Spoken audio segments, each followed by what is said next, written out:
Bincang yang merupakan layanan konsultasi Mesco Spark di bawah Kementerian Koperasi dan UKM.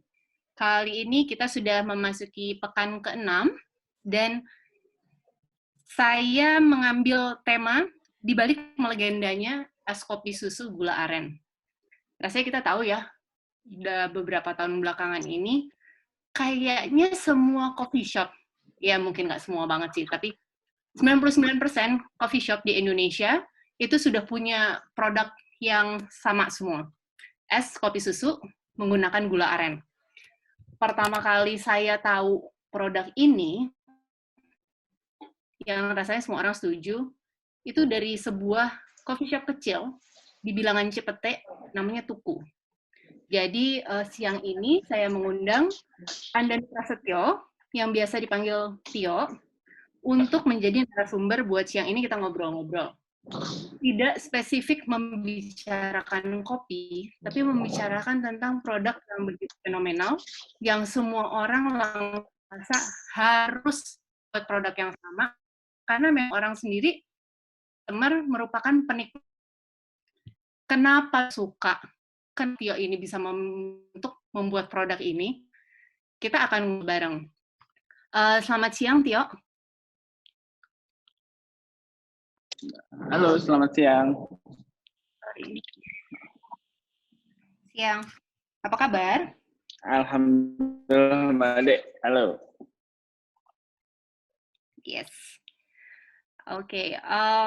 Ini saya kembali membahas teman-teman yang hadir. Kita di sini ada satu features namanya chat. Jadi kalau misalnya mau mengeluarkan pertanyaan, silakan bisa dituliskan di chat. Nanti tepat pada waktunya akan saya bacakan, tentunya relevan dengan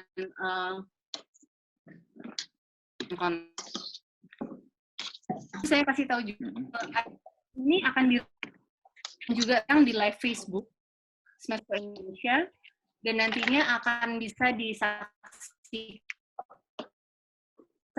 di YouTube Semester Indonesia. Oke, yes.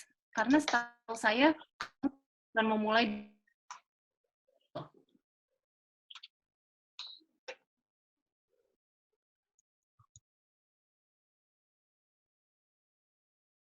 Halo.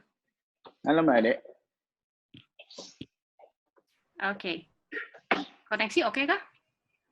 Terdengar jelas? Jelas. Tadi jelas, ada. Mbak Ade. Iya. Tadi jadi ada pengen. Oke. Jadi ulang pertanyaannya. Pengen tanya. Saya tidak memulai dengan Tuku dulu. Apa yang kemudian membuat kamu memutuskan untuk memulai Tuku? Aku nih, Mbak ya. Jadi kalau dibilang, itu aku mulai Tuku kan 2015, Mbak Ade ya. Sebelumnya aku juga nyapa dulu. Halo semua, selamat siang. Semoga semuanya sehat selalu. Lupa nyapa jadinya. Iya, jadi aku alhamdulillah bisa ngobrol-ngobrol di sini. Cuma kalau tadi Mbak Ade masuk pertanyaan tentang kenapa mulai Tukunya, ya itu aku mulai di 2015. Di 2015 sendiri pun itu bentuknya sebenarnya diversifikasi usaha. Kalau baca-baca buku di toko buku tuh katanya tahun kelima katanya bisnis F&B paling sulit.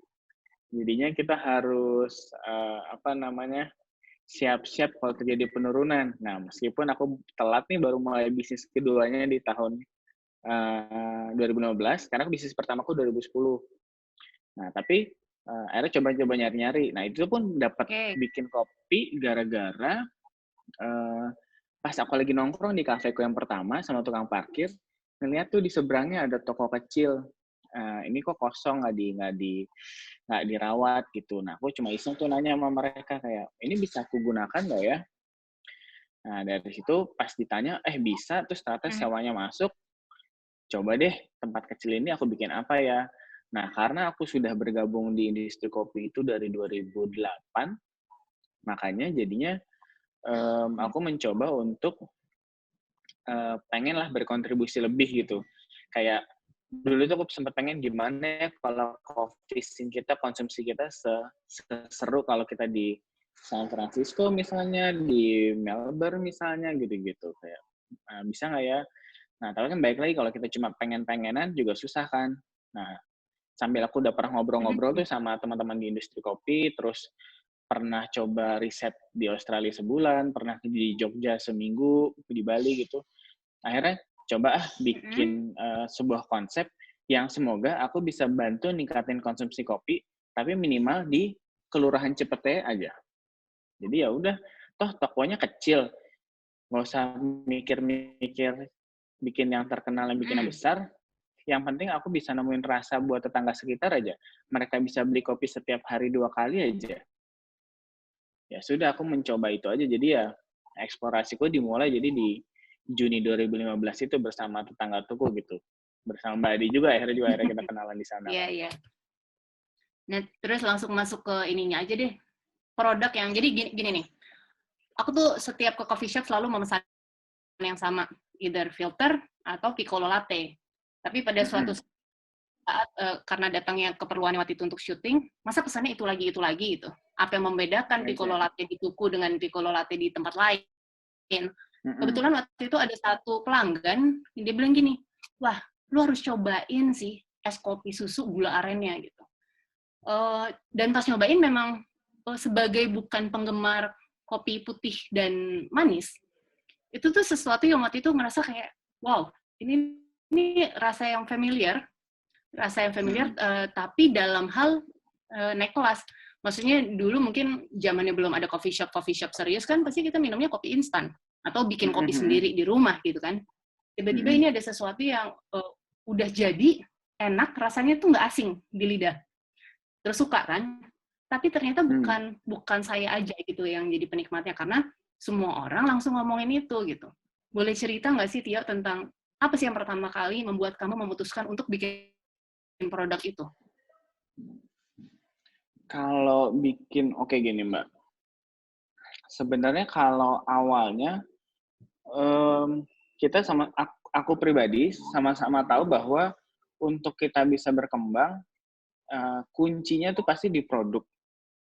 Dan dalam hal ini menurut aku, mungkin aku pribadi juga bukan tipe yang pandai melakukan sosial media atau bermarketing, karena aku juga sosial media aku juga nggak digunakan. Mungkin Tuku juga terlihat tidak aktif gitu.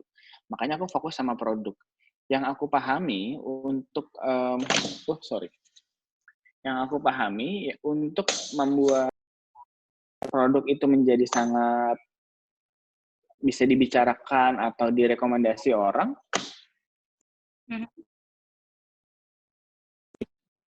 memiliki konten yang baik. Mungkin kalau aku boleh share di sini, sebentar ya. Ya.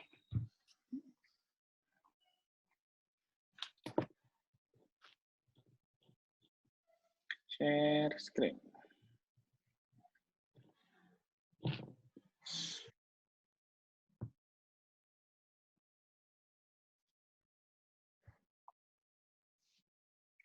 Kelihatankah?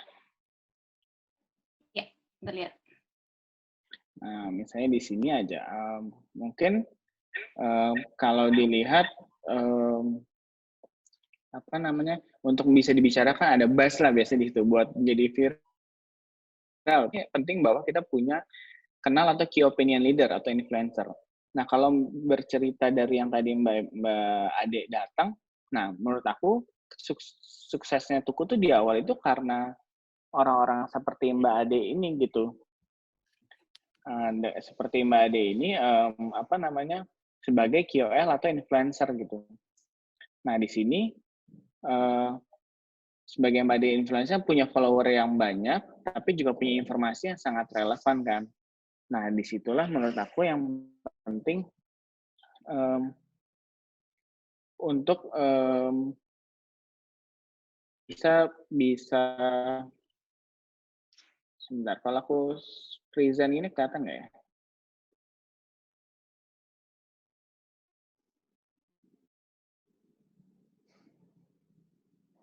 Sambil aku ngobrol ya. Nah, menjadi penting adalah sorry nggak kelihatan, nggak bisa. untuk menjadi punya konten yang baik. Nah, sekarang konten yang baik itu seperti apa sih? Nah, menurut aku adalah produknya itu kan harus menjawab rasa yang dimiliki, disenangi tetangga sekitar gitu. Nah, rasa yang dimiliki tetangga sekitar itu menurut aku saat itu kalau ngobrol-ngobrol adalah harus tidak boleh terlalu asem, tidak boleh rasanya harus medok, karena yang seperti aku pernah ceritain ke Mbak Ade, toh kita orang makannya gorengan, pedes, dan akhirnya mereka maunya rasa yang intens. Nah, aku butuh bikin rasa yang seperti itu gitu. Nah, tapi sekarang harganya juga harus terjangkau gitu. Nah, terjangkau dalam arti masuk dalam pembelian mereka untuk bisa 2 kali sehari. Nah, eksplorasi itulah yang terjadi saat ngobrol-ngobrol sama tetangga tuku yang hadir seperti Mbak Ade kemarin. Mbak Ade mungkin datangnya dengan Piccolo. Aku pun menyiapkan Piccolo yang menurut aku juga proper, rasa itu di Melbourne misalnya. Tapi aku nanti one day juga mungkin ada orang yang cuma mau rasa yang penting aku cuma mau kopi tiap hari, masih murah, dingin. Nah, waktu itu aku masih punya 4-in-1 bahkan Mbak Ade. Harganya Rp5.000. Dari harga Rp5.000 itu, cuma ternyata orang jadinya jajannya jadi kurang banyak. Gitu. Akhirnya bisnisnya harus aku ubah.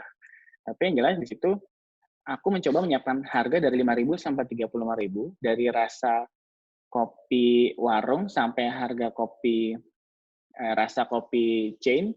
Kemudian dari segi rasanya sendiri, aku menyiapkan dari yang manis banget, terus yang specialty, sampai yang mungkin rasanya mirip-mirip kayak kopi tiam gitu.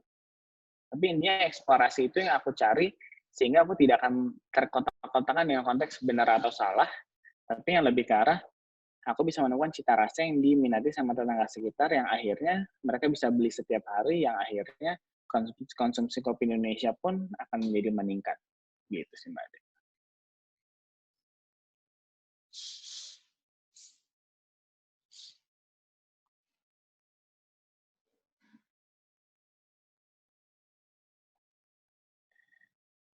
Aku link apa? Suaraku masih masuk kah?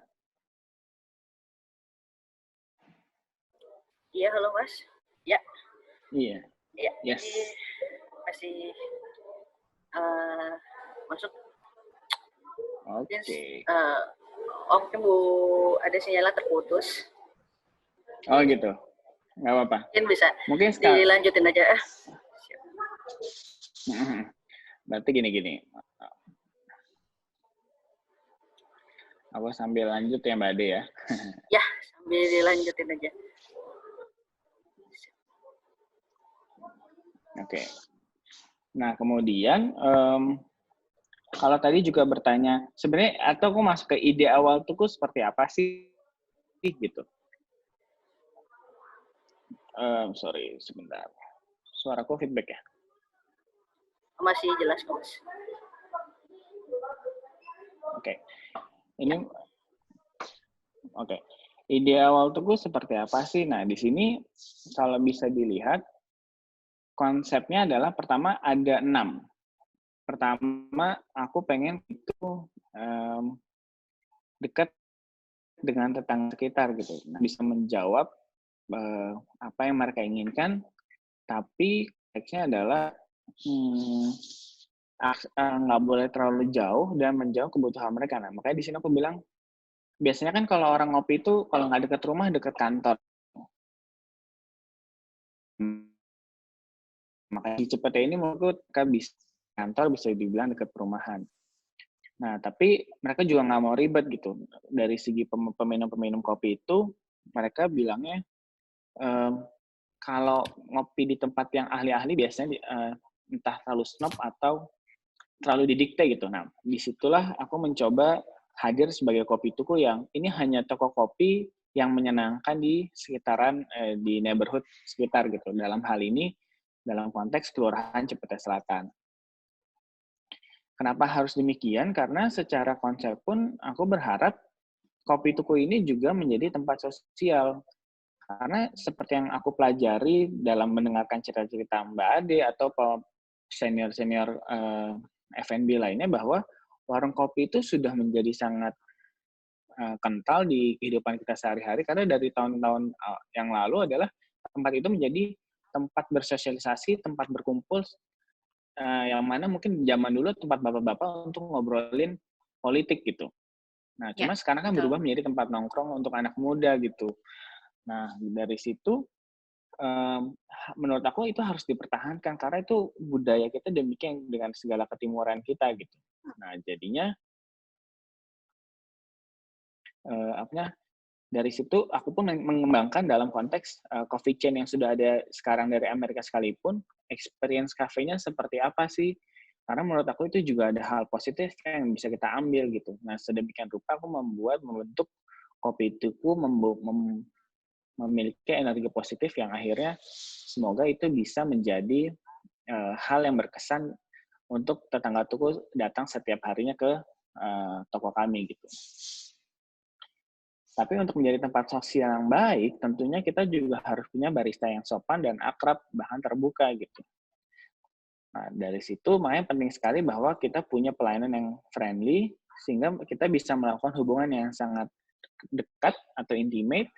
Bahkan kalau perlu, kita bisa melakukan hubungan-hubungan personal antara barista tuku dengan tetangga tuku yang datang gitu. Karena mungkin kalau teman-teman yang pernah datang ke toko kopi tuku pada 2015, 2018 lalu, mungkin bisa tuh merasakan langsung, misalnya dalam foto ini ada Mbak Citra gitu, pasti kenal dengan Mbak Citra, pasti pernah ditulisin di gelasnya tentang pesan-pesan lucu buat tetap senang atau jangan sedih dan sebagainya gitu. Tapi intinya hal-hal gitu yang membuat kita mencoba membuat kopi tuku adalah tempat yang membuat orang happy, nyaman untuk duduk-duduk di sana. Meskipun mungkin mereka tadi nggak minum kopi, tapi awalnya kalau mereka datang karena ini tempat sosial dulu, tapi kopi akhirnya bisa menjadi media berkomunikasi yang sangat baik gitu nantinya.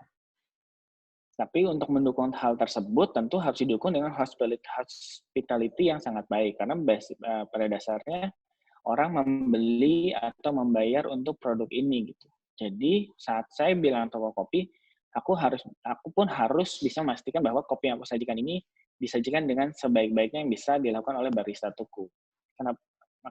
Mengapa demikian? Makanya kopi tuku pun mencoba untuk fokus dengan menyangrai kopinya sendiri, bahkan menyeduh dengan sangat presisi gitu. Mungkin kata-kata yang ada di slide ini juga kata-kata yang biasanya digunakan oleh teman-teman di coffee shop yang lebih besar atau coffee shop artisan lah biasanya kita nyebutnya. Ini rasio misalnya dalam yang paling atas ada special yield timely ratio, itu adalah hal yang paling aku ukur untuk supaya kopi yang disajikan di kopi tuku ini tidak terlalu asam, rasanya cukup nendang, tidak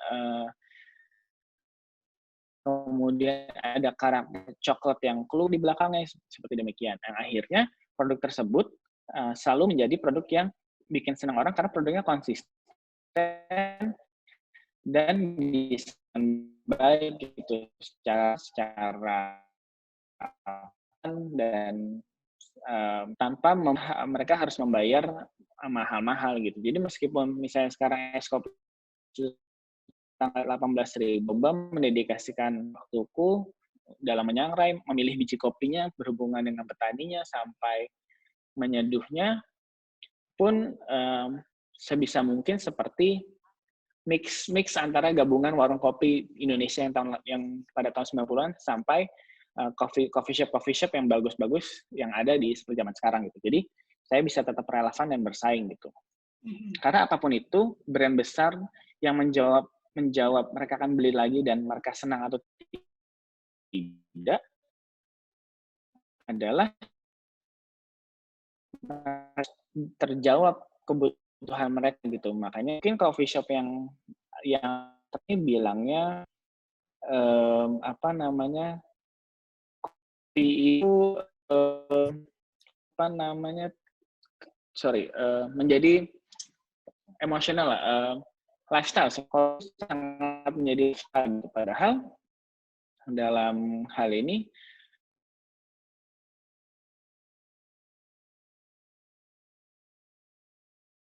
Halo? Keputus ya? Iya, sepertinya keputus.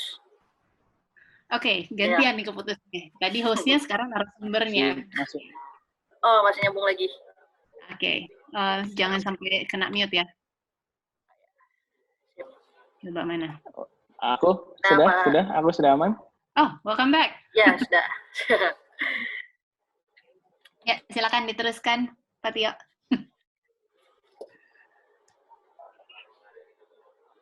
Aman. Aman harusnya. Ya, aman.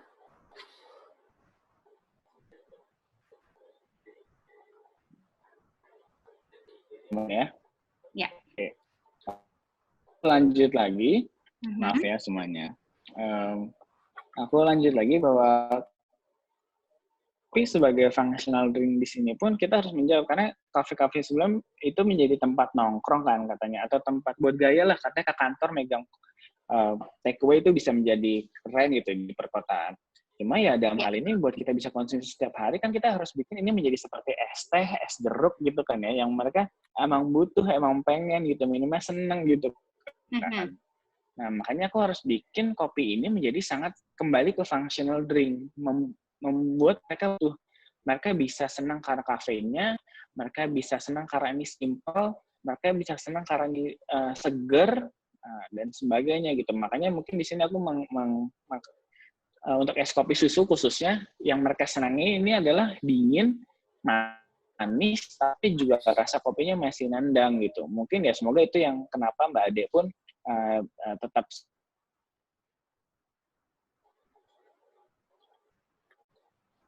Keputus lagi ya?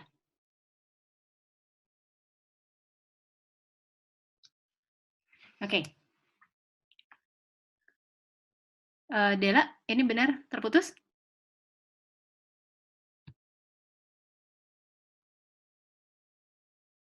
Halo? Ya. Ya lah kayak. Benar ya, terputus lagi? Oke. Suaraku masih masuk ya, Mbak Ade? Nah, ini baru masuk. Suaranya yang masuk. Oke.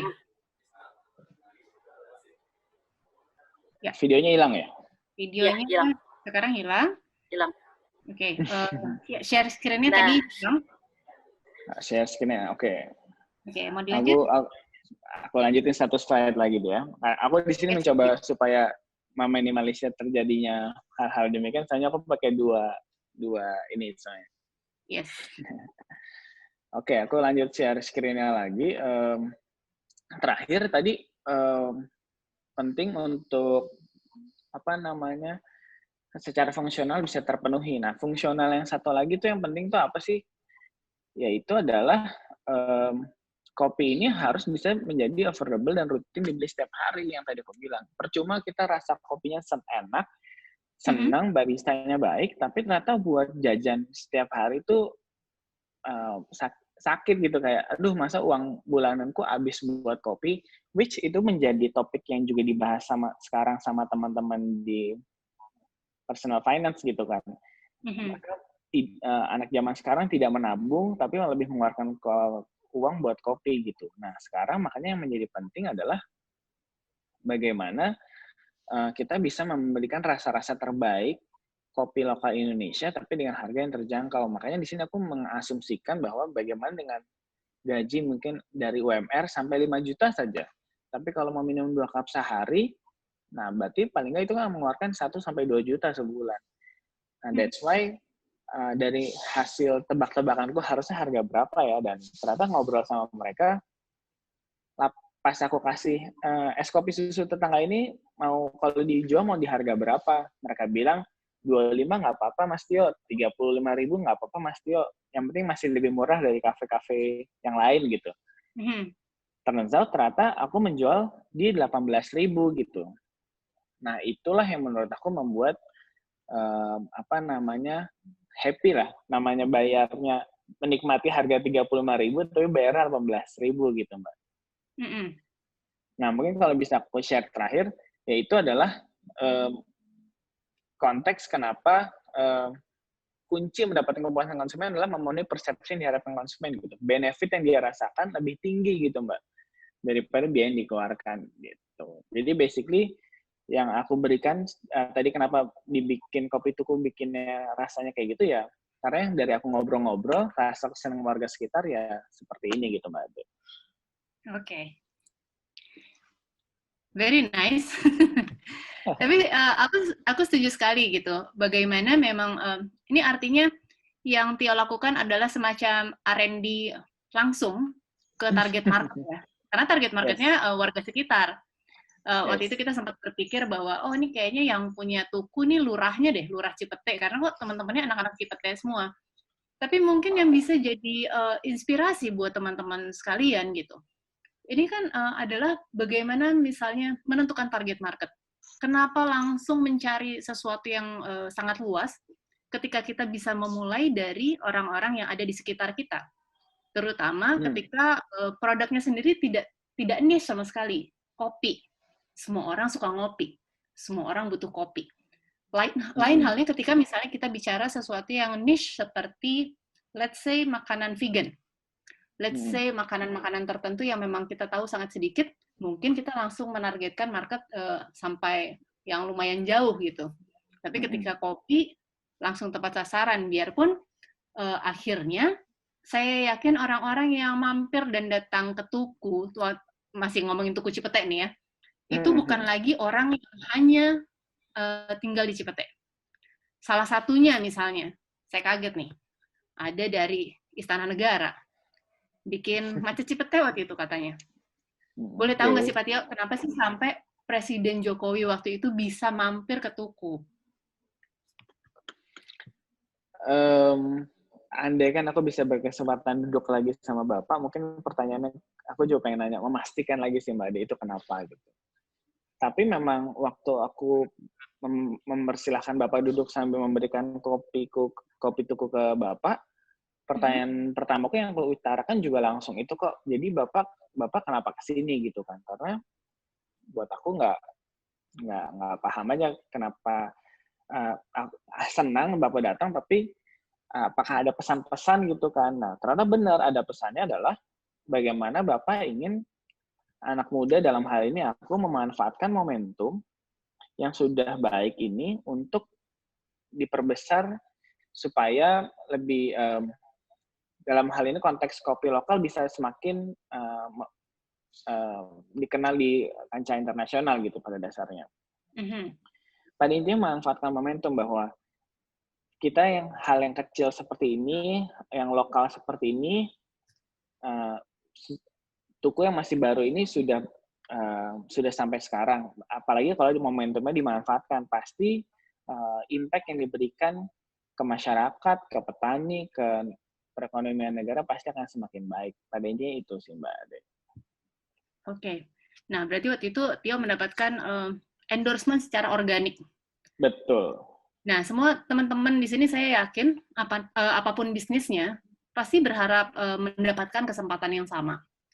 Yang mungkin saya pengen tahu setelah itu atau bahkan sebelumnya, pernah nggak sih Tio itu mengundang teman-teman mungkin influencer, orang yang biasa menceritakan tentang kopi yang so-called ya selebriti lah di Instagram atau bahkan mungkin YouTuber untuk datang ke tuku untuk experience sendiri gitu, bagaimana sih kopi di tuku dan servisnya gitu, pernah nggak melakukan itu? Kalau ngundang influencer sih enggak Mbak Ade, kebetulan aku Cooper kali ya, jadi nggak akrab nih sama yang gitu-gitu. Tapi yang aku tahu, aku juga dikasih tahu sama waktu itu Mbak Citra, terus kemudian barista-barista lain, terus tamu-tamu bahwa ini tuh si itu juga minum tuku loh si, ya ini datang tadi musisi loh, aku pun nggak tahu sebenarnya. Oke. Even Mbak Ade gitu, makin lama aku kenal, pasti kita jadi ngobrol kan. Obrolan itu yang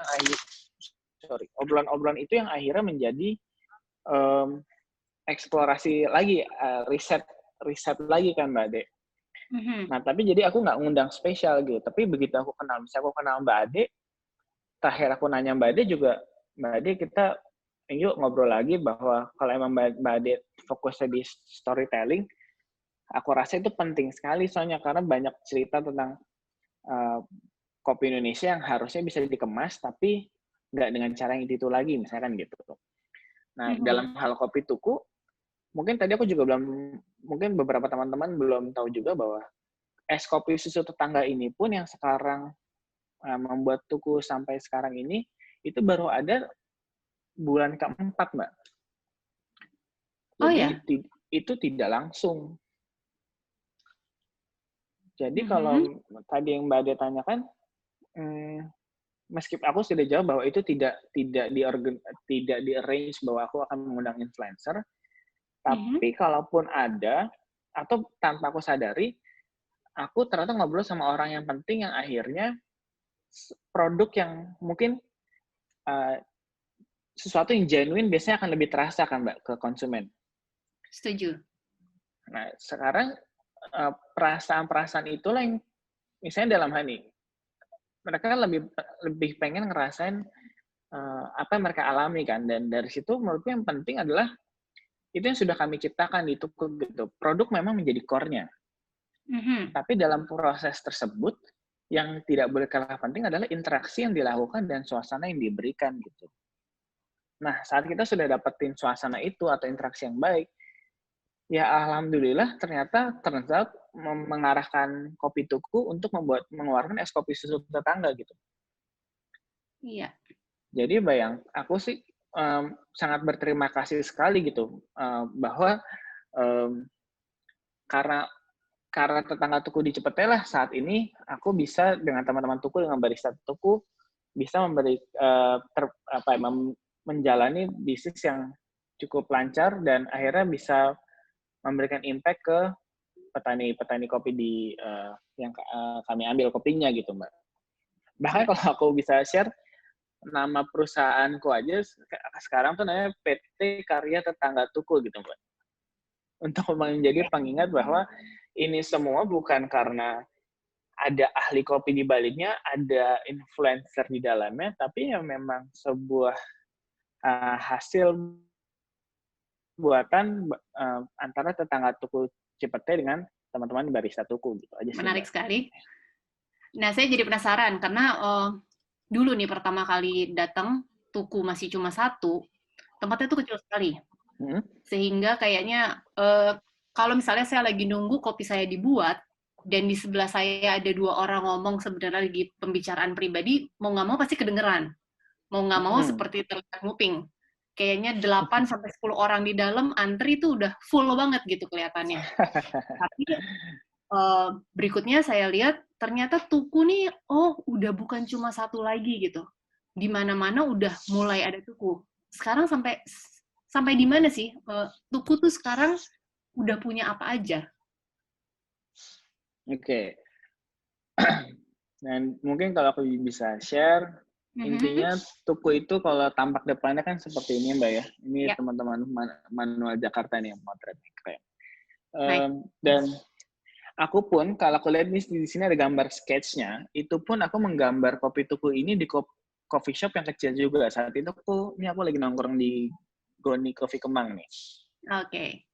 Ya aku lagi gambar, ya sudah kayak enaknya dapat feel kayak gini gitu, pengen gitu. Ya udah coba bikin. Terus tadi Mbak Ade bilang, ini kita sampai mana? Nah, ini bisa dilihat dari tokonya aja gimana nggak sempit kan Mbak, tempatnya aja berantakan gitu, sama sekali nggak instagramable gitu kan. Ada bau roasting kopi lah dan sebagainya. Tapi memang meskipun secara tidak langsung aku meng-set ini seperti itu supaya aku bisa dibedakan. Ini toko kopi, ini bukan coffee shop. Aku bahkan pengen ini menjadi kayak kopi-kopi di pasar, bisa beli kopinya curah gitu. Makanya di foto yang di paling kiri bawah itu ada toples supaya dia bisa beli kopi dalam bentuk curahan gitu. Karena aku pengen apapun yang menarik di coffee shop zaman sekarang itu harus relate dengan story-story kita atau sejarah-sejarah kita yang lalu gitu. Karena kalau terlalu modern kayaknya nggak asik juga kalau nggak bisa dilingin ke sejarah-sejarah Indonesia gitu. Nah, tapi sekarang kalau di Kopi sekarang sudah 12 cabang lah Mbak, menuju 13 gitu. Sekarang ada Cipete, ada Pasar Santa, ada Bintaro, Abdul Majid, BSD, Karangtengah, Gading Serpong, Cibubur, Kemanggisan, dan Tebet gitu Mbak. Mhm. Bentar lagi insya Allah kami akan buka di Jagakarsa gitu. Tapi ya kami pun tidak melakukan franchise, kami pun belum berani melakukan disuntik sama venture capital karena kami merasa variasi masyarakat Indonesia itu sangat heterogen gitu. Kami tidak bisa menyiapkan satu konsep yang bisa menjawab keinginan berbagai tetangga tuku gitu. Maka dari itu kami paham bahwa kami tidak boleh terjebak dengan konteks ekspansi bisnis coffee shop gitu. Karena kami di sini berhasil karena hubungan kami dengan tetangga tuku, karena pertumbuhan yang organik, makanya sebisa mungkin kami harus menemukan titik tengah antara berkembang secara organik, tapi juga kasarnya tetap kompetitif dengan para kompetitor yang makin lama makin besar gitu sih. Oke. Nah, jadi ada timbul pertanyaan nih, maksudnya kayak ketika tuku buka lagi gitu, apakah jadi ada semacam pelatihan tentang SOP service, di mana service ini bukan lagi sesuatu yang bentuknya formal, tapi apa ya, casualties itu apakah diajarkan juga dalam SOP untuk service? Aku mencoba sih Mbak, aku mencoba banget sih. Tapi to be honest, aku belum dapat formulanya. Karena baik lagi, ini mereka kan kekunci, kita beruntung bahwa kita orang timur. Sebenarnya kita orang ramah-ramah, tapi kita itu pemalu. Tapi kita itu inferior. Nah, itu aja untuk mengganti itu aku belum bisa. Atau biasanya barista-barista yang aku interview langsung, kamu kenapa mau kerja di sini? Saya nggak punya ijazah, jadi saya mau jadi waiter atau jadi barista aja. Mindset seperti itu aja tuh saya harus sedemikian rupa nge-training supaya kalau kalian men-treat profesi kalian seperti ini, gimana akan menjadi besar gitu. Padahal aku mencoba secara di lapangan, tolong kalian mewakili aku sebagai owner yang nggak bisa ada di setiap tempat, kalian seperti owner di setiap toko masing-masing gitu kan. Nah itu memang service-nya lagi kami siapkan gitu. Tapi baik lagi, tadi setelah produk yang penting adalah konteks kemampuan interaksi gitu. Makanya ya kami mencoba memberikan gambaran aja bahwa yang penting adalah mereka harus terbuka dan tulus, menjadi apa adanya gitu. Mereka menjadi, kalau emang nggak ngerti kopi, ya nggak apa-apa. Kalian nggak harus jadi barista handal di tuku. Kenapa demikian? Karena menurut kami dihargai sama tetangga tuku sekarang bukan karena keahlian kopinya gitu. Tapi karena kemauan mendengar, kemauan mencoba untuk mengeksplorasi kopi yang cocok buat mereka apa. Tapi kan buat kayak gitu, kalian tetap dong, kalian harus punya percaya diri dan profesional. Kalian harus bisa seperti barista-barista yang handal-handal di luar sana gitu. Bukan karena supaya Instagram kalian jadi selebgram kopi, tapi lebih karena supaya kalau ada tetangga tuku yang tidak ngerti kopi, atau mereka yang ingin belajar kopi lebih dalam, kita punya jawabannya gitu. Jadi that's why kalian perlu tetap belajar kopi. Bahkan specialty coffee pun kalian harus paham. Kopi Sanger pun kalian harus paham. Kopi Joss pun kalian harus paham. Baik lagi, saya hanya bisa memberikan pola pikirnya gitu. Ya, makanya saya cuma dalam satu slide ini, semoga mereka bisa ingat, saya cuma minta, kalaupun kalian nggak bisa, nggak ngerti, tapi tolong menjadi barista yang sigap dan peka aja gitu. Kalau kalian demikian, pasti along the way, learning curve kalian akan menjadi baik dan lebih baik lagi gitu. Gitu sih Mbak. Jadi dari situ ya akhirnya sekali lagi ini aku nggak ada masa training juga, karena kan nggak sempat dulu awalnya training dengan tempat sekecil itu kan. Jadi ya udah, aku pakai 8 hal dasar ini aja gitu. Kalau udah bagus ya bilang makasih. Kalau salah ya minta maaf gitu. Minimal misalnya aku bilang, kalau kalian minta maaf, minimal konsumen pun mau marah pun segan kok. Tapi minta maafnya jangan basa-basi gitu Mbak. Kita harus menyadari akan kesalahan mereka gitu. Kemudian sigap. percuma kita punya jadi barista yang handal banget, tapi kalau disuruh apa ya, ada gelas tumpah atau ada cetakan gelas nggak dilap itu kan feel-nya juga beda gitu. Kesigapan tuh pasti dihargai lebih lah. Dan baik lagi dalam berkomunikasinya pun harus lugas, senyum dan sopan gitu. Karena itu menurut aku ini basic jadi manusia yang baik aja gitu. Jadi aku pernah di session sebelumnya dengan teman-teman barista, buat aku untuk bisa menjadi barista yang baik, jadi manusia yang baik aja dulu. Kita cuma butuh itu kok, standarnya kita masih di level itu industri kopi ini gitu. Kenapa demikian? Karena yang di sini juga logika aku sebagai pelaku industri, pelaku usahanya gitu. Nah, aku harap kalian pun sebagai barista juga menggunakan logikanya gitu. Jadi jangan sampai kalau misalnya kita punya logika kopi yang benar seperti ini, yang betul seperti ini, atau Mas, saya minta waktu itu misalnya aku bilang apa ya?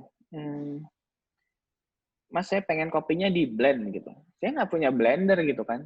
Ya tapi jangan putus, logikanya jangan berhenti gitu. Kalau emang tamunya seneng gitu, waktu itu aku punya toples, ya udah toples yang buat aku nge-shake gitu.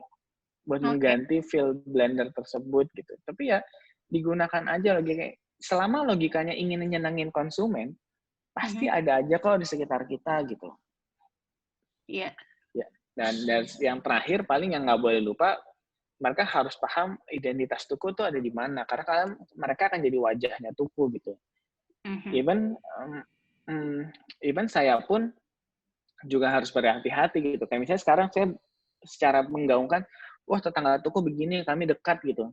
Tapi aku pun mengakui bahwa saat ini dengan berkembangnya Tuku sudah 12 cabang pun, kami kurang sekali, menurun sekali di bagian tersebut. Tapi itu yang lagi kami sadari dan mencoba kami perbaiki supaya identitas Tuku bisa terus terjaga, yang akhirnya ini akan menjadi pembeda bahwa kopi Tuku menjadi sangat matters hadir di masyarakat Indonesia gitu. Bukan karena presiden datangnya, bukan karena jumlah cabangnya, tapi ya memang mungkin hanya dengan 1-2 toko yang itu mereka punya kesan yang baik saat datang gitu sih Mbak pada dasarnya. Karena basically konsepnya tetangga ya begitu sih.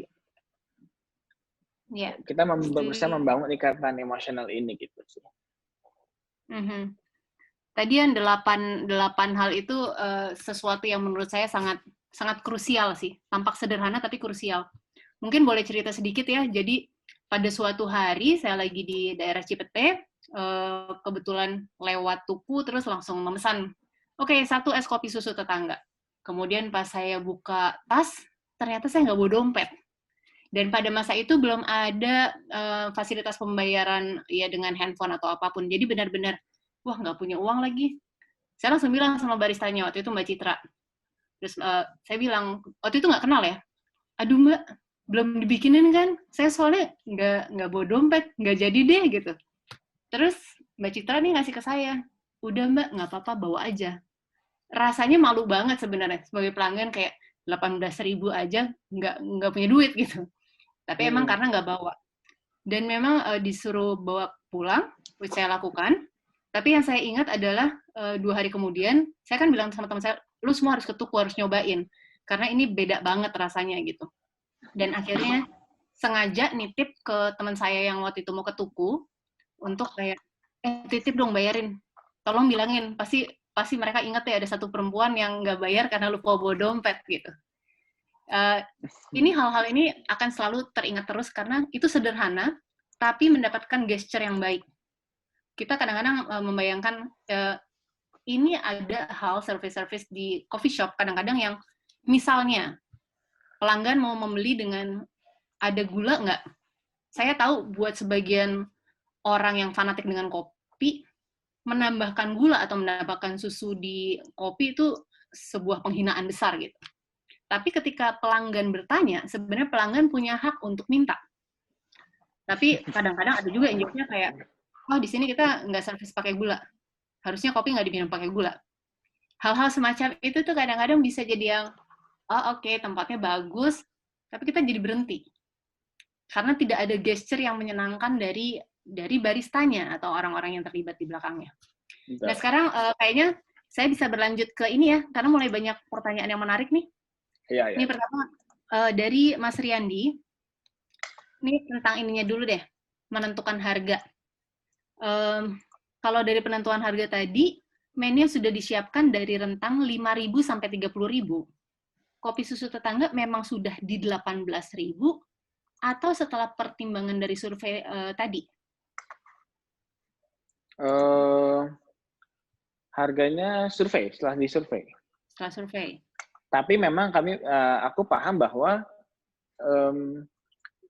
harga 18.000 itu sekarang lagi kosong gitu kasarnya.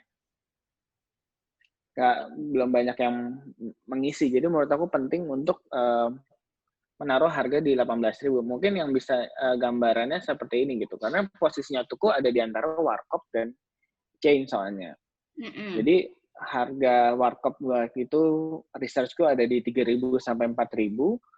Kemudian chain itu ada di 25.000 sampai 35 dan artisan itu di 30 sampai 40-an gitu kan. Jadi ya penting sekali untuk menaruh harga di sekitaran belasan ribu tersebut gitu. Nah, kemudian dikonfirmasi pada saat nyicip barang dengan tetangga Tuku gitu. Ternyata benar bahwa harga tersebut bagus lah atau diminati sama mereka gitu. Oke. Terus pertanyaan lanjutan masih dari Mas Riyandi. Tuku ini kan udah 5 tahun berjalan. Apakah udah ada kepikiran bisnis baru sebagai diversifikasi bisnis? Sudah. Mungkin kalau aku bisa bilang, Tuku ini memang ada di dalam grup bernama PT Maka. Mungkin kalau di sini ada nggak ya? Nah, ini adalah beberapa lini usaha yang bergerak di bawah PT Maka. Mungkin Tuku sekarang sudah punya PT-nya sendiri, cuma saat ini adalah diversifikasi usaha yang dilakukan sama PT oleh Tuku. Tapi yang relate langsung dengan Tuku adalah si kopi beragam yang di bawahnya. Okay. Karena itu adalah cara aku dan teman-teman di sini untuk mencoba mencari ada apa lagi ya, ada skena kopi seperti apa lagi bisa dibentuk. Karena beragam ini adalah feel-nya yang dibangun adalah kami ingin mensyukuri yang diberikan oleh Tuhan bahwa keberagaman yang diberikan, baik budaya, baik kopinya gitu. Nah, daripada aku suka mendengar bahwa kopi Indonesia itu satu, kita harus menjadi solid di mata internasional. Nah, buat aku untuk bisa ngangkat itu adalah dengan mengembrace keberagaman itu sendiri gitu. Makanya semoga dengan beragam kopi yang aku bentuk ini, aku bisa membantu mereka untuk menjadi penengah antara hulu dan hilir, menyambungkan dari biji kopi petani mana dengan market di hilir, menjadi inkubasi, menjadi tempat training, dan sebagainya. Yang akhirnya,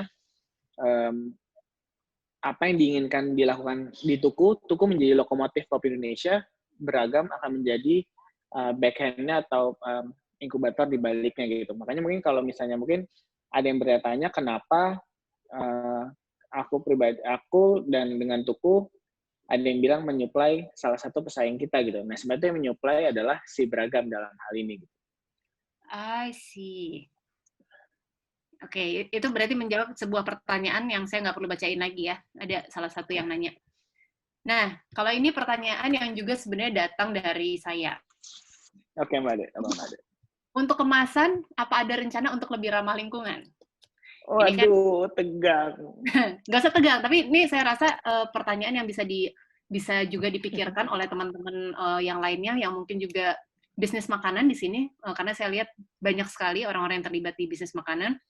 Kita tahu bahwa apalagi sekarang nih ya, tidak bisa dine-in, artinya orang-orang harus delivery. Artinya kemasan yang sekali pakai itu udah pasti yang menjadi satu-satunya yang bisa dipakai gitu. Nah, kalau misalnya dari Tuku sendiri, apakah ada semacam program atau apa gitu yang, let's say, kalau kita ngomongin chain besar seperti Starbucks gitu, otomatis di hari tertentu membawa tumbler ada diskon. Kalau misalnya dari Tuku, ada nggak? Kalau untuk apa namanya, kalau untuk diskon tumbler kita ada, Mbak. Untuk diskon tumbler, tapi kita memang tidak mem mempromokan bahwa, ada diskon loh kalau bawa tumbler. Tapi kita memang ada. Bahkan kita pernah memberikan, free, 1 hari full kalau semua pakai tumbler kita free-in gitu, Mbak. Free kopi? Tapi waktu itu kita surprise aja sebenarnya yang kita pengen. Karena ini yang ini harusnya hadiah, bukan kayak untuk meningkatkan sales soalnya kan, yang pakai tumbler gitu. Jadi memang kita juga lagi mencari cara menstimulus orang-orang supaya mau menggunakan tumbler, Mbak, sebenarnya sih gitu. Oke. Ini mungkin dari teman-teman yang lain saya lihat ada orang-orang kopi nih, ada Mas Aji Darius dari Ombe, hello. Terus ada siapa lagi nih? Banyak lah. Saya rasa kalau misalnya teman-teman juga punya ide apa yang sudah dilakukan, mungkin juga boleh share lewat kolom chat. Karena menurut saya ini jadi tugas kita bersama. Tentunya di masa seperti ini, sales tentunya kita dorong supaya tetap jalan. Tapi yang saya rasa perlu juga dipikirkan sebagai apa yang bisa diberikan kembali kan ke lingkungan. Jadi kalau misalnya mungkin hal-hal sepele sih ya, Pak Tio ya. Kalau buat saya gelas tuku yang dari plastik itu sebenarnya bisa disarankan ke pembeli untuk di-reuse. Bukan reuse sebagai gelas lagi. Misalnya buat pot tanaman atau melakukan sesuatu dengan kemasan yang sama. Karena buat saya ketika kita menerima kiriman-kiriman dengan sekarang juga plastik biasanya double-double gitu. Ya kalau gitu plastiknya tuh bisa diapain lagi? Yang mungkin bisa dilakukan sekarang adalah bagaimana mengedukasi si customer, terutama teman-teman yang punya database customer sangat tinggi gitu, termasuk Tuku salah satunya. Saya rasa itu bisa dikomunikasikan. Karena saya lihat ada beberapa teman-teman yang sekarang bikin usaha catering kecil-kecilan gitu, dikasih kontainer plastik, kadang-kadang di atasnya suka dituliskan gitu, ini kontainernya bisa dipakai ulang, dan saya setuju. Jadi untuk bikin rapi makanan di kulkas misalnya. Cuma dalam hal ini kalau misalnya dari Tio itu kan bukan sesuatu dengan tutup yang bisa dipakai ulang. Bentuknya mungkin lebih sesuatu untuk dipakai di kebutuhan rumah tangga. Ini ngomongnya melenceng nih, jadi ke urusan lingkungan, tapi saya rasa bisa ada masukan dari teman-teman yang lain juga ya. Bisa. Mungkin kalau untuk relate ke sana, kalau misalnya kayak tadi Mbak Ade cerita tentang gelas itu bisa digunakan untuk bisa untuk buat pot tanaman gitu, Mbak. Pot gitu. Itu mungkin Mbak Ade nanti atau tetangga Tuku yang di daerah Tangerang Selatan bisa datang ke teman-teman Tuku BSD. Jadi kita tuh melakukan, kami sadar bahwa ini menjadi penting, Mbak. That's why kami pun mencoba menghitung jejak emisi karbon di perusahaan kami, dan itu kami update. Tapi dalam hal ini kita juga tahu bahwa tidak banyak hal yang bisa kami lakukan saat ini. Jadinya yang bisa kita lakukan adalah memberikan wawasan yang cukup atau awareness yang cukup dengan teman-teman internalnya. Makanya kemarin kami sempat melakukan perlombaan antara toko. Jadi setiap mereka yang bisa mengurangi penggunaan plastik atau pengolahan sampah lebih baik, mereka akan mendapatkan hadiah dari internal gitu. Jadi kayak akhirnya setiap toko punya cara masing-masing. Misalnya teman-teman ada yang teman-teman bikin kaos tentang untuk mengurangi sampah plastik, teman-teman Bintaro. Nah, di yang Tuku BSD itu menggunakan gelas-gelas plastiknya, mereka membuat tower, mereka menghias tokonya, mereka membuat menggunakan hal tersebut untuk jadi tanaman di luar-luar, karena outdoor itu banyak soalnya kalau yang di Tuku BSD gitu. Dan akhirnya itu benar-benar membuat mereka sadar, oh iya ya, tadinya cuma buat ngelakuin apa yang disuruh kantor, lama-lama mereka menjadi sadar bahwa ini menjadi penting gitu. Jadi kayak Tuku Cipete nih sekarang, kalau teman-teman kantor mau beli kopi di hari, saya lupa hari apa, Selasa atau Kamis kalau nggak salah, itu nggak boleh kalau nggak bawa tumbler. Karena tadinya itu free buat anak-anak kantor.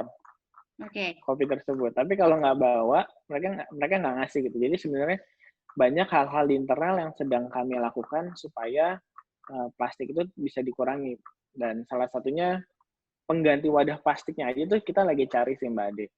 Cuma yang kita pahami, kami nggak bisa ngelakuin itu sendiri. Mungkin dalam kesempatan ini juga saya butuh bantuan dari semuanya bahwa yang bisa melakukan pengurangan plastik ini tidak nggak bisa cuma dari pelaku usahanya, karena yang meminta ini adalah dari segi konsumennya.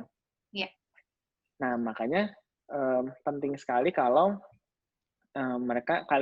kita bisa mengajarkan bahwa it's okay kok kalau nggak perlu pakai gelas plastik misalnya. Makanya di Cipete sekarang di toko-toko tuku kita nyediain gelas dine-in, Mbak. Tapi biasanya nggak mau orang pakai gelas dine-in. Kenapa? Satu, nggak bisa difoto. Yang kedua,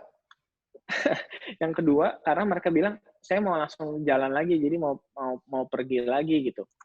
Nah, kalau gitu saya kasih 2 solusi deh sekarang.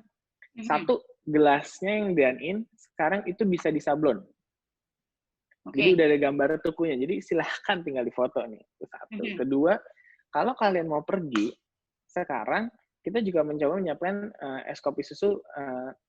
Sekarang nanti akan jalan sini, Mbak. Jadi es kopi susu dengan size yang lebih kecil. Karena menurut aku kalau emang kalian mau take away, silahkan. Tapi jangan sampai kalian nongkrong di tempat tapi pakai take away gitu. Iya. Nah, paling nggak itu aja. Saya juga nggak bisa menjadikan pasti kita jadi ramah lingkungan gitu. Tapi paling nggak sebisa mungkin kita memikirkan hal tersebut gitu. Ya. Gitu. Ini ada komentar dari Adli. So far kami pakai paper cup. Untuk yang order ice juga tetap paper cup dengan lid plastik, semacam packaging versi kalau lagi order take out KFC. Maaf sebut brand katanya, tapi nggak apa-apa. Tapi bisa dicoba. Oke, ini boleh saya komentar dulu ya, karena ini waste adalah waste. Mau dari paper, plastik, sama, konsepnya adalah sampah. Tapi saya senang sekali begitu tahu bahwa ternyata dari Tuku sudah menyiapkan gelas untuk dine-in. Mungkin ini teman-teman yang lain juga mulai bisa menyiapkan, terutama kalau memang coffee shop-nya punya space untuk duduk-duduk nongkrong. Kalau misalnya hanya untuk take away, tentunya saya setuju bahwa mau nggak mau harus pakai plastik atau paper cup. Tapi ketika orang mau duduk di situ, ngopi sambil kerja misalnya, memang saya sering dapatkan adalah coffee shop yang ternyata nggak punya mereka gelas untuk minum. Mereka adanya semua untuk take away. Jadi sayang sekali ketika akhirnya, padahal ini sepele, kalau misalnya tempatnya kecil, perlu punya berapa sih mug untuk dine-in yang nantinya hanya tinggal dicuci begitu saja. Ini di luar bagaimana kemauan si pelanggan ya, karena saya juga tahu pelanggan itu kadang-kadang memang BM alias banyak maunya. Ini tadi saya sempat baca nih dari Mas Budi. Kalau pakai paper cup nggak kelihatan gula arennya. Memang saya setuju kadang-kadang untuk sebagian orang konten tuh lebih penting daripada kelangsungan hidup alam gitu. Tapi kalau misalnya dari tempat usaha sendiri sudah mulai punya opsi, akan sangat lebih baik. Ini saya mencari Pak Tio, masih ada ya? Oke, kira ini hilang. Oke, saya teruskan ke pertanyaan berikutnya yang kita langsung jauh dari urusan lingkungan ya. Berat nih soalnya. Ini lebih tentang bisnis. Dari Mas Aditya Pratomo, kalau bisnis kopi nih saat ini akan masih bisa berkembang nggak di tengah COVID-19? Dan apakah kopi susu akan selalu diminati? Nah, ini menurut Tio dari pengalaman sendiri, mungkin hasil dengar-dengar dari tetangga-tetangga atau pelanggan? Aku confidence bahwa kita pasti masih akan diminati untuk kopi susu ini, karena minimal kalau kita ngelihat grafik sales-nya pun kemarin aja pas pandemi Februari Maret, ternyata alhamdulillah kopi termasuk industri yang turunnya cukup perlahan. Nggak cuma data aku juga ngumpulin, kita punya satu grup, misalnya Kelurahan Cipete ini kita punya satu grup, beberapa teman-teman juga merasa impact-nya tidak langsung. Berarti sebenarnya kebutuhan itu mulai ada gitu. Nah, jadi Tinggal permasalahannya ada isu-isu yang membuat apakah ini akan terus-terusan. Misalnya tadi penggunaan gelas plastik, minuman yang manis, kemudian mungkin kalori, mungkin. Tapi pada intinya aku confidence karena basic ini cuma es kopi gitu. Kalau minuman-minuman lain yang lebih ribet aja masih ada sampai sekarang. So, aku percaya bahwa es kopi ini tetap bisa menjadi sejajar dengan es teh manis dan es jeruk gitu pada nantinya. Tinggal yang kita perlu lakukan bersama-sama adalah, aku biasanya bilangnya, kita harus meredefinisi kopi Indonesia itu akan menjadi seperti apa. Kita akan mengulang sebenarnya cita rasa yang dicari sama orang untuk minum kopi Indonesia itu kayak apa sih? Teknik minumnya kayak apa sih? Teknik seduhnya kayak apa sih? Lama-lama kalau perlu warung kopinya nanti semuanya renov karena harus menjadi lebih warung kopinya lebih gaya lokalnya gitu. Nah, kalau aku ingin mengajak semuanya, misalnya kalau dilihat dari Tuku mungkin kalau misalnya dilihat pernah ada yang lihat itu kita pernah nge-share resep-resep es kopi susu. Itu kenapa kita lakukan karena maaf aku karena ganti account aku boleh dibuka nggak? Aku bisa sharing slide lagi. Dela tolong dibantu. Ini akun yang baru dijadiin co-host. Ya, sudah. Ini saya.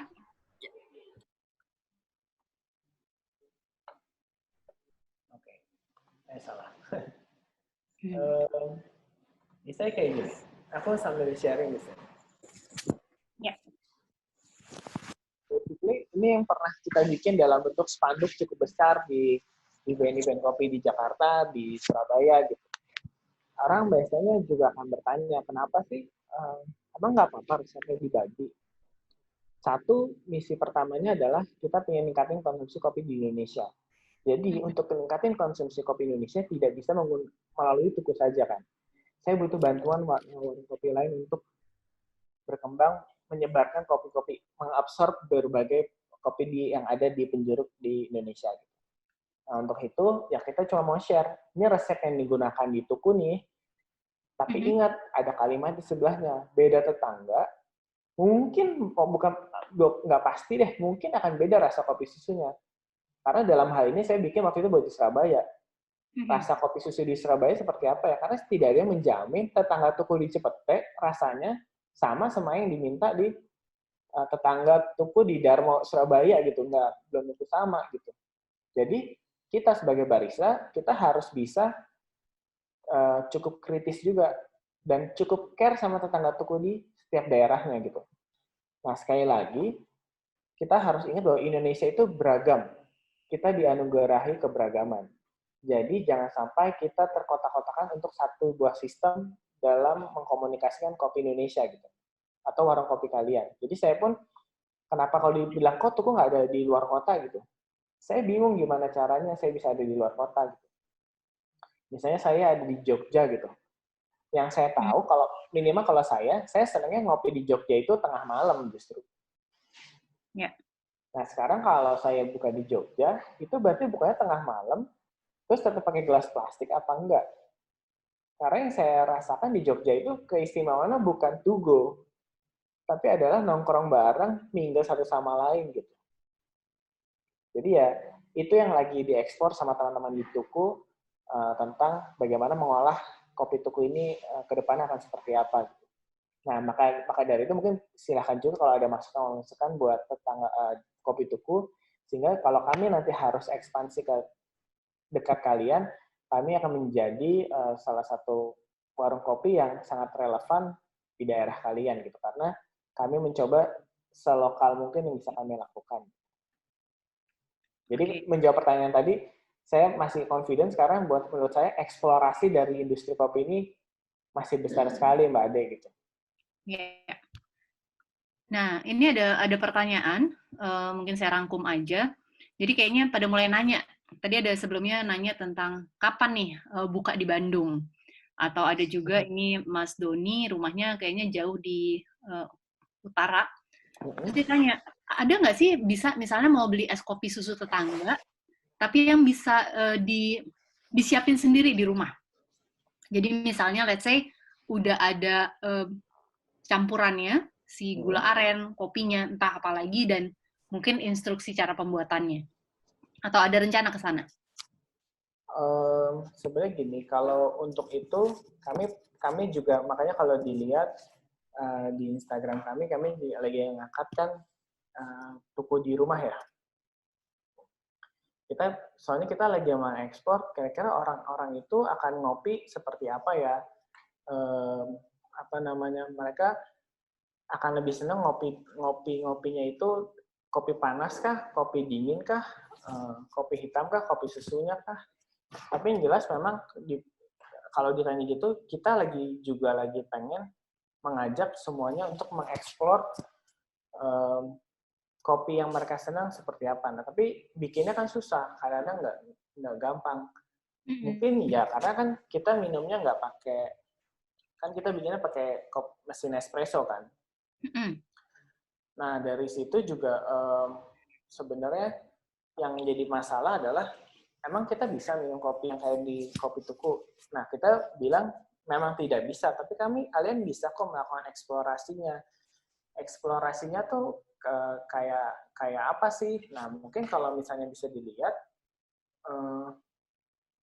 ini bukan bermaksud dagang, tapi mungkin kalau lihat dari Instagramnya Tuku, misalnya di sini di postingan yang ini namanya Mbak Balkis, Mbak Balkis, di sini ada metode untuk membuat kopi cold brew gitu. Dari cold brew aja kita bisa melakukan eksplorasi apakah kopinya mau kental apa enggak, mau ganti kopinya asam apa enggak. Itu banyak gitu metodenya. Yang jelas dengan begitu mereka bisa punya biang kopi di rumah buat diekspor. Nah itu tapi baru kopi hitamnya. Terus kalau bikin kayak es kopi susu gimana? Berdasarkan feedback dari postingan ini, sambil jalan di postingan 4 setelahnya, akhirnya kami mencoba mengeluarkan si Tukuin namanya. Dalam kemasan 1 liter ini, kami mencoba membuat, di sini adalah susu krim aren. Jadi, kami pengen ngajak kopi-kopi yang dibikin ini bisa menggunakan berbagai kopi, entah cold brew yang tadi dibuat, atau mungkin espresso yang dibeli dari coffee shop lain, gitu. Tapi begitu dikasih botol ini akan menjadi rasanya mendekati tuku, gitu. Makanya kami beri nama Tukuin, gitu. Jadi, mau apapun itu, ya tukuin aja gitu sebenarnya. Nah, dan akhirnya juga sampai sekarang eksplorasinya juga mengarah ke bikin kue kadang-kadang, Mbak. Gitu. Oh ya? Iya. Menarik. Gitu. Oke. Nah, ini kebetulan habis ngebahas tentang kopinya, terus tadi saya lihat ada kopi literan nih ya. Ini sekalian aja kalau gitu menjawab dari Mas Dwi Bayu, ini reporter harian Kompas. Jawabannya langsung didengerin sama kita semua, nggak apa-apa nih ya Mas ya? Yang pertama tentang bagaimana pendapat Tio tentang kopi kemasan literan ini, karena sepengamatan saya di belakangan ini, khususnya masa pandemi, kopi literan itu jadi tren.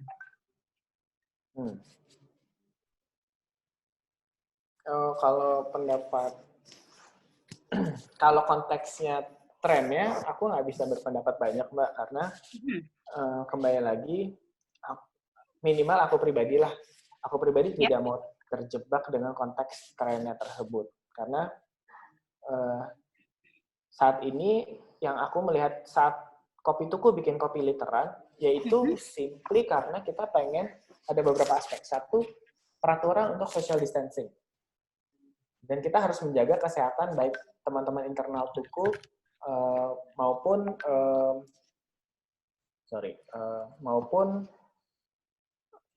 internal Tuku maupun tamu-tamu atau tetangga Tuku yang datang gitu kan. Ya. Nah dari situ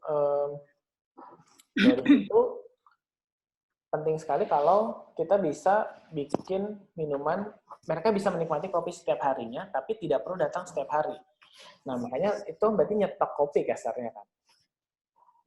Nah untuk nyetok kopi tersebut caranya gimana? Nah terpikirlah untuk membuat wadah yang lebih besar gitu. Karena saat itu pun kita udah pernah punya idenya juga cukup lama gitu. Bahkan pasti banyak coffee shop di Jakarta juga pasti banyak yang sudah memikirkan itu. Even Kopi Sana pun sudah melakukan itu cukup lama. Cuma kembali lagi, ini bukan masalah trennya, tapi masalah menjawab kebutuhannya. Nah, makanya saat begitu ada kondisi social distancing tersebut, dan kita perlu menjaga kesehatan barista tuku dan tetangga tuku, dibuatlah kopi literan ini gitu. Nah, sekarang pertanyaannya, ini akan berkelanjutan apa tidak? Kami tidak tahu juga, Mbak, akan berkelanjutan apa tidak. Tapi sebelum pandemi ini pun, konteks kopi literan ini sudah di awal 2020 ini sudah kami internal tuku sudah kami gencarkan karena kami paham bahwa ada kombinasi antara tukucur ini dengan untuk menjawab pengurangan gelas plastik gitu. Ya. Harusnya mungkin bisa ditunggu dalam waktu dekat kami akan segera memformulakan hal tersebut dalam sebuah konsep yang mengkombinasikan tukucur tersebut. Oke. Ya sih kalau saya melihatnya juga semua ini menjual kopi literan karena praktis dan secara ekonomis juga kita tidak mau membuang ongkos kirim untuk hanya 1 atau 2 gelas. Sementara 1 liter bisa menjadi beberapa gelas yang otomatis lebih vertikal gitu ya. Kemudian ini masih pertanyaan dari Mas Dwi Bayu tadi tentang sejak tuku bikin ini nih, ada peningkatan nggak kuantitas penjualannya? Penjualan yang literan? Kalau penjualan ada, Mbak, karena kita sama-sama tahu bahwa semua bisnis F&B sedang dalam kondisi penurunan sales, dan tukucur adalah salah satu pivoting yang dilakukan oleh toko kopi tuku gitu. Nah, karena memang ini ditujukan supaya kita tetap bertahan sehingga kami tidak perlu merumahkan pegawai, kasarnya kan gitu. Kalau dibilang ada peningkatannya, ada peningkatan. Itu dimulai kira-kira kan kita mulai itu di pertengahan Maret. Nah, peningkatannya itu mulai terasa di akhir Maret memang. Karena awalnya mungkin kita cukup berat memberitahu bahwa kopi bisa dibeli dalam bentuk literan, dan kopi itu secara mereka bisa beli di e-commerce gitu kan.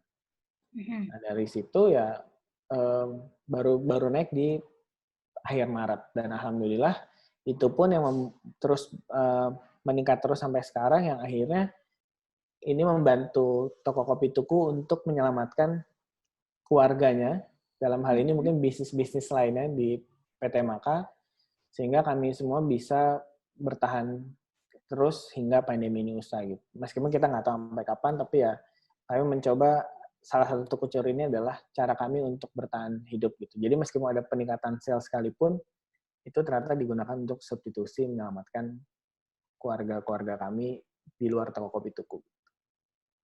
Oke. Nah, Mas Dwi Bayu mudah-mudahan cukup terjawab ya. Oke. Nah, ini ada pertanyaan yang juga menarik. Melihat fenomena yang belakangan ini keluar, saya lagi sering melihat di timeline Instagram, dari Mas Budi, gimana nih kopi tuku menyikapi tren yang aneh-aneh seperti kopi campur kecap bango atau campur kecap asin? Udah pernah tahu belum? Sudah. Oke, gimana nih tanggapannya? Kami menanggapinya cukup wajar, Mbak, karena kami pun di ruang R&D kami, di lab kami juga melakukan eksplorasi yang bisa dibilang cukup aneh-aneh gitu, Mbak. Tapi kembali lagi, kalau mengenal tetangga tuku, dari hasil obrolan-obrolannya, kebetulan belum ada demand yang meminta ke arah seaneh itu gitu. That's why tuku belum mengeluarkan. Saat ini pun, kalaupun kami mengeluarkan, lebih ke arah eksplorasi kopi dengan hal-hal yang relate dengan agrikultur di Indonesia. Jadi, misalnya? Kayak kemarin es kopi susu sudah berhasil karena kopi dengan gula aren gitu kan, Mbak. Iya. begitu kami mendengar feedback dari hulu bahwa yang senang ternyata nggak cuma petani kopi, tapi juga petani gula aren, itu membuat kami kasarnya nagih untuk melakukan bisa apa lagi ya. Karena kembali lagi, yang kalau kita sadari atau yang sudah dibahas kan, Indonesia katanya kaya akan kekayaan alamnya gitu. Nah, fungsi minimal ini kesadaran aku dan teman-teman adalah bagaimana kita cara bersyukurnya adalah dengan memanfaatkan, memaksimalkan apa yang sudah kita miliki gitu. Nah, saat ini makanya mungkin kalau misalnya pernah datang ke kemarin ke acara terakhir di Pasar Kopi Cipete misalnya, itu kita ada namanya es kopi panas. Gimana tuh es kopi panas? Es kopi pakai nanas, Mbak. Wow. Sorry ya. Maaf kalau nolak. Tapi sebenarnya ya, karena kita cuma ngerasa, misalnya kita ngeliat nanas itu adalah buah tropikal yang hidup di daerah di Indonesia gitu. Nanti bisa lagi ada pisang dan sebagainya gitu. Tapi kami kemarin di lab kami menemukan bahwa menarik untuk menggabungkan kopi hitam dengan nanas. Fungsinya ada dua. Satu untuk mengangkat konsumsi nanas. Satu, yang kedua mungkin kita pengen menawarkan tidak semua es kopi itu harus pakai susu kok. Sebenarnya kita bisa bikin es kopi hitam itu seperti asli citi kok sebenarnya. Putus lagi ya? Putus? Putus kah? Enggak Mas. Aman. Okay. Ya aman. Sebenarnya bisa kok bikin es kopi hitam itu seperti asli citi gitu. Makanya kami coba bikin es kopi hitam dengan nanas, pakai nanas kemarin. Tapi ya itu, semoga kita bisa ekspor sehingga yang seneng kembali lagi bukan cuma petani kopi aja, tapi juga yang lain. Atau misalnya lately misalnya kita lagi mencoba semua bahan-bahan yang bisa kita cek source lokalnya kita ganti dengan petani lokalnya. Jadi kalau emang kita dapat hubungannya biasanya kita langsung ganti gitu. Dari bahan apapun, mau gula aren ke, mau mungkin coklat ke, mungkin apapun lah bahannya, jadi yang bisa kita ubah, bisa kita lokalin sebisa kita gitu. Karena kita percaya nanti dari situ eksplorasinya akan banyak sekali. Nah, ini balik ke pertanyaan serius, boleh nggak? Ayo. Oke, ini pertanyaan dari Valentino Bintang tentang melegendanya es kopi susu tetangga. Apakah ini diikuti juga dengan peningkatan kesejahteraan tambahan buat petani yang menjadi mitra?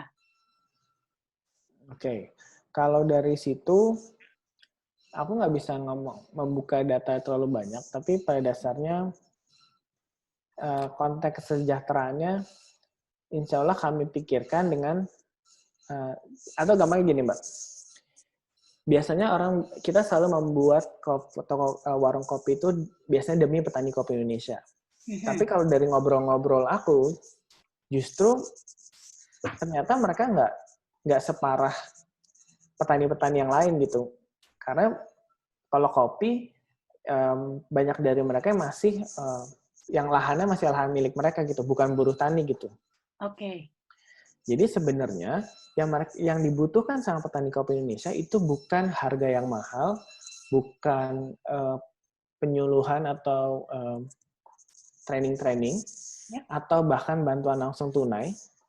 Yang menurut kami paling tidak yang mereka butuhkan adalah kejelasan. Kejelasan dalam arti pembelian dengan harga yang wajar, tapi secara konsisten.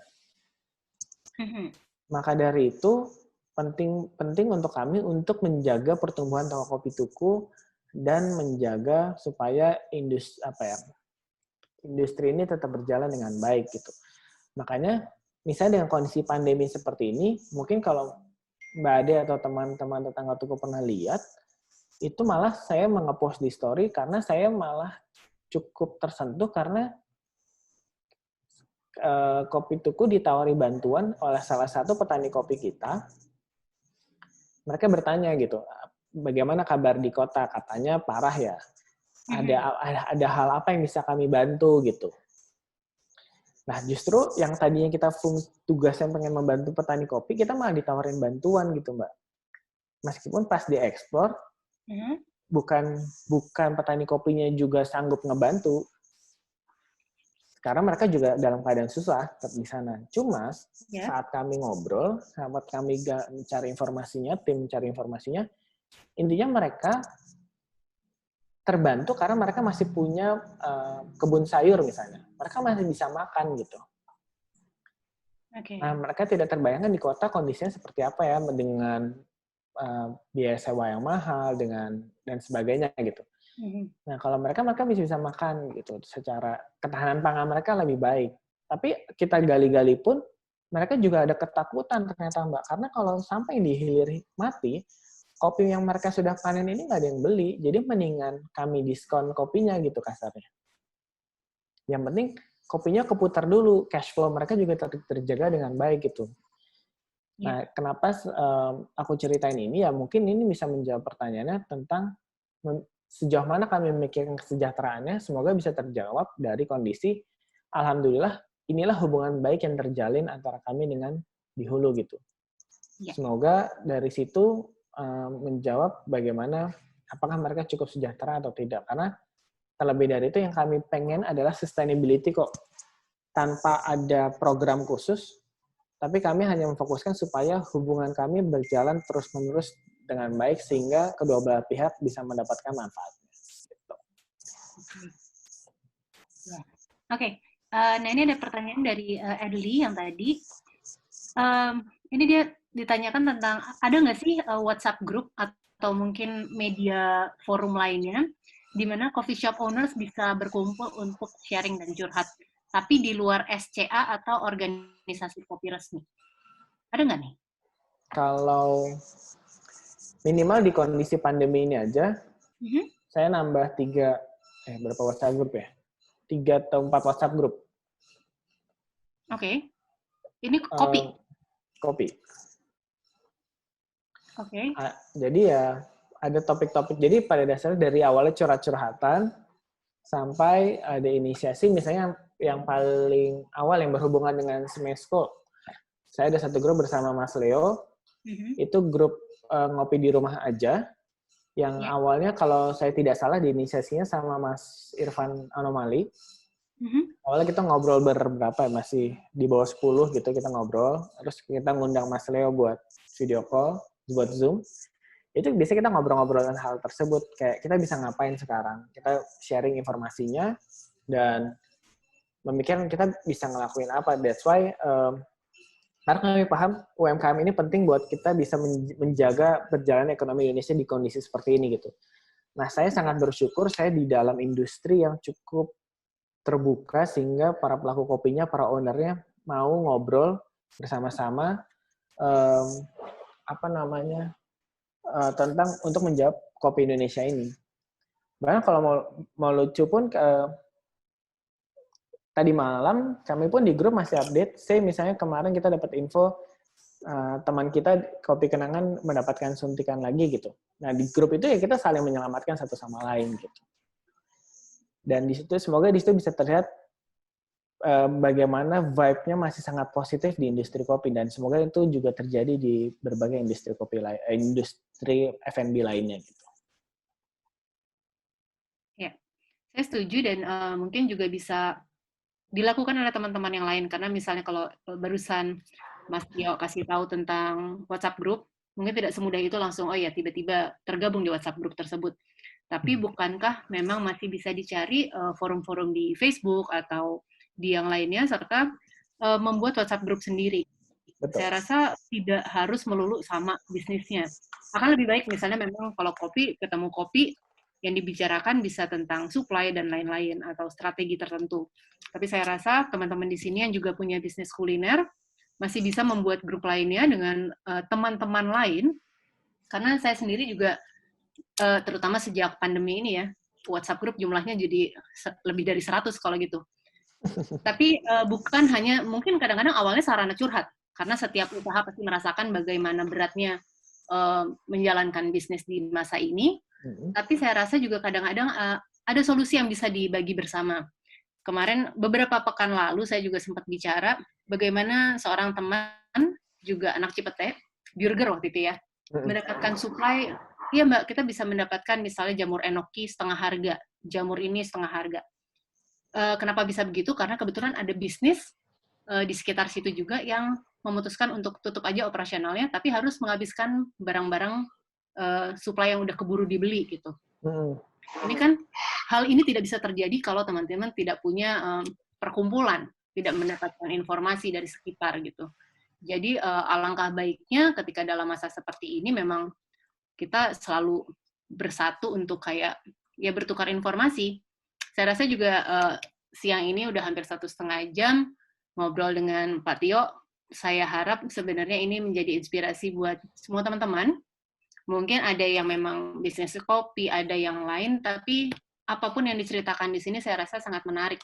Mulai tadi bagaimana awalnya membangun, bagaimana memulai dari sesuatu yang sangat kecil, bagaimana menaikkan engagement dengan cara menonjolkan service yang sangat baik, service yang sangat kekeluargaan. Dari tadi kita dipanggil tetangga, padahal udah mungkin juga nggak tetangga gitu, tapi merasa dekat, merasa akrab. Saya sendiri setuju, saya selalu bilang sama orang bahwa produk itu sangat penting. Tapi jika tidak didukung oleh service yang baik, mereka yang penikmat makan mungkin tidak kembali. Karena kita tahu, begitu banyak industri, begitu banyak pilihan, sehingga kita yang akan menentukan nantinya. Dari Pak Tio, ada yang mau ditambahkan nggak nih, terakhir sebelum tutup?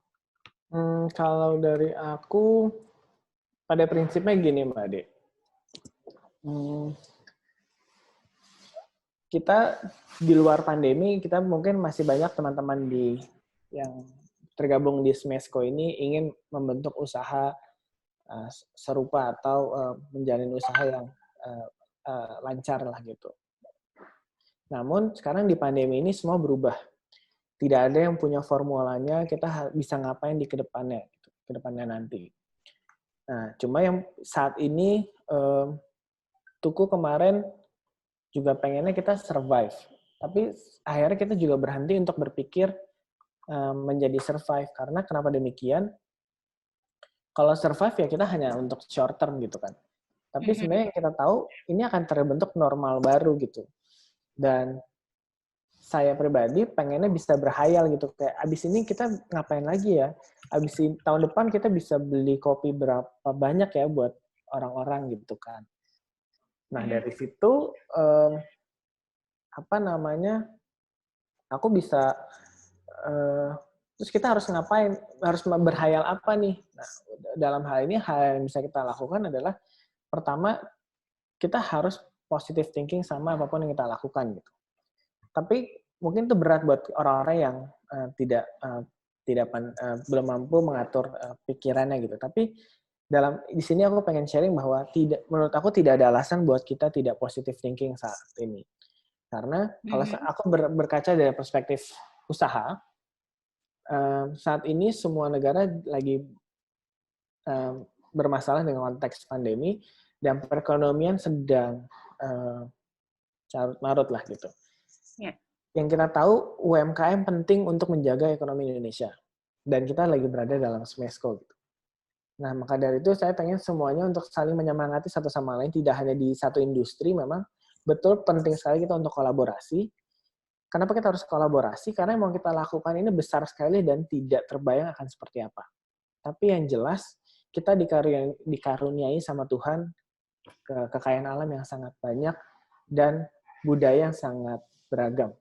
Kita ngomongin dua itu aja, ini kita hanya perlu memformulasikan. Kita bisa membentuk produk itu jadi macam-macam. Mbak Ade mungkin dengan makanannya bisa ceritakan satu makanan aja, tapi dengan satu daerah bisa jadi, namanya udah bisa ganti-ganti, dan cara masaknya jadi ganti-ganti kan. Itu di makanan sudah sebanyak itu. Di kopi pun sebenarnya juga masih bisa kita eksplor. Es kopi susu tetangga itu hadir di Cepete, di Kelurahan Cepete gitu. Semoga kalau saya nanti lagi mampir ke Pekanbaru, mungkin itu akan nemu rasa es kopi susu yang beda lagi dengan rasa-rasa lokal yang dicampur ke dalam satu minuman tersebut gitu. Yang jelas mungkin misalnya sekarang ini yang kita take out adalah ternyata kopi itu nggak cuma kopi hitam, ternyata kopi itu tidak semaskulin itu. Ternyata kopi dingin itu bisa enak. Ya sudah, mari kita eksplor. Kalau kasarnya minuman alkohol aja bisa dieksplor segitu banyak, apalagi es kopi gitu, kita bisa campur dengan berbagai bahan-bahan natural gitu. Tapi yang harus digarisbawahi, semua negara saat ini sedang mengulang semua konsepnya, mengulang dari nol gitu. Andai kan kita dalam sebuah kompetisi, sebuah perlombaan racing balapan mobil, kita semua lagi masuk pit stopnya gitu. Kita lagi diumumkan ada peraturan baru untuk berlomba. Gitu. Nah, kita tinggal milih kita mau mengeluh atau kita segera merubah mobil kita. Mungkin mobil yang kita bikin nggak secepat itu gitu. Mungkin kita bukan Ferrari. Tapi makin cepat kita sadar, makin cepat kita berubah, makin cepat kita keluar dari pit stop, makin cepatlah kita kesempatan kita untuk menang gitu. Ini kesempatan kita sebagai Indonesia mendayagunakan apapun yang dimiliki di Indonesia, kita kemas sedemikian rupa tanpa terpengaruh tren-tren yang ada di luar sana gitu. Jadi kita udah nggak ngomongin tren lagi gitu. Kita hanya perlu ngecek ulang tetangga kita ada siapa, sekitar kita butuh apa, kita jawab dengan apapun yang juga ada di sekitar kita gitu. Aku percaya dengan begitu siklus ekonomi kita akan menjadi lebih baik dan akhirnya perekonomian kita secara nasional pun juga akan jauh lebih meningkat gitu. Ini mungkin bisa dijelaskan dengan pakar-pakar ekonomi gitu, tapi yang kita tahu adalah kita harus menjalankan roda ekonomi di sekitar kita. Nah, kalau emang di teman-teman yang tergabung di sini yang memang ingin membangun usaha dan membangun UMKM, kita lagi bisa nih di rumah aja udah bukan jadi pahlawan. Abis ini kita bikin usaha UMKM ini kita bisa jadi pahlawan untuk menjaga ekonomi Indonesia. Tapi jangan susah-susah, nggak usah browsing-browsing terlalu banyak. Just kenalan, ngobrol lebih intimate sama tetangga sekitar, sama orang sekitar.